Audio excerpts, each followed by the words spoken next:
Bago tayo magpatuloy, huwag kalimutang mag-subscribe sa aking channel.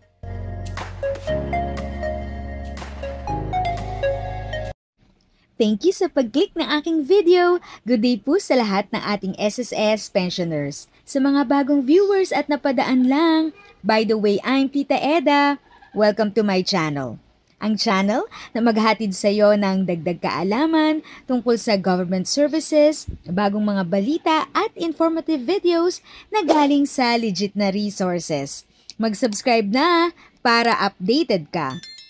Muli na namang nilinaw ng Department of Social Welfare and Development, DSWD, na nananatili sa 1,000 kada benepisyaryo ang buwan ng social pension para sa mga mahihirap na senior citizen, alinsunod sa Republic Act, 0.26 o an act increasing the social pension of senior citizens.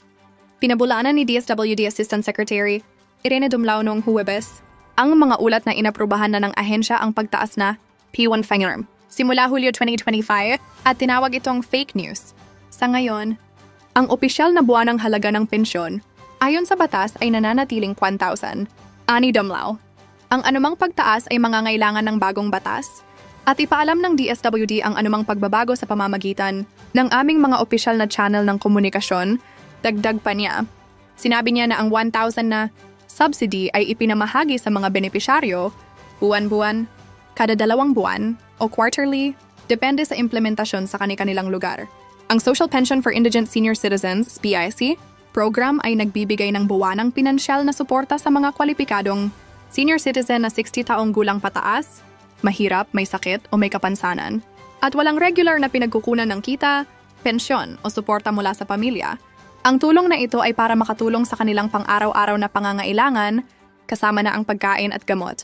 Hinikayat ni Dumlao ang publiko na manatiling updated sa pamamagitan ng pagsubaybay sa opisyal na website at verified social media, pages ng DSWD para sa anumang susunod na anunsyo tungkol sa programa.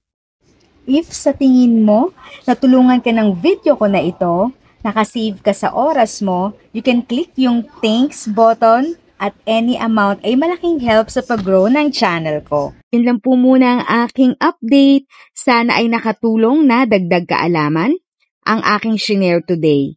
Ang goal ng aking channel ay mag-create ng awareness. Kung ganitong mga topic ang gusto mo, panoorin mo ang mga videos ko na ito.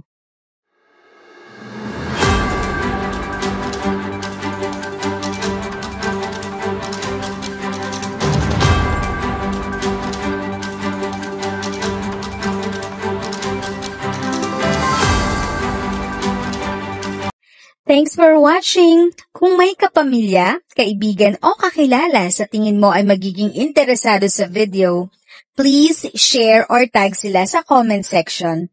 At syempre, if nagustuhan mo ang video, i-like mo na ito at subscribe ka na din. As always, feel free to write your questions, comments, and opinions respectfully. And continue to be a blessing and stay safe!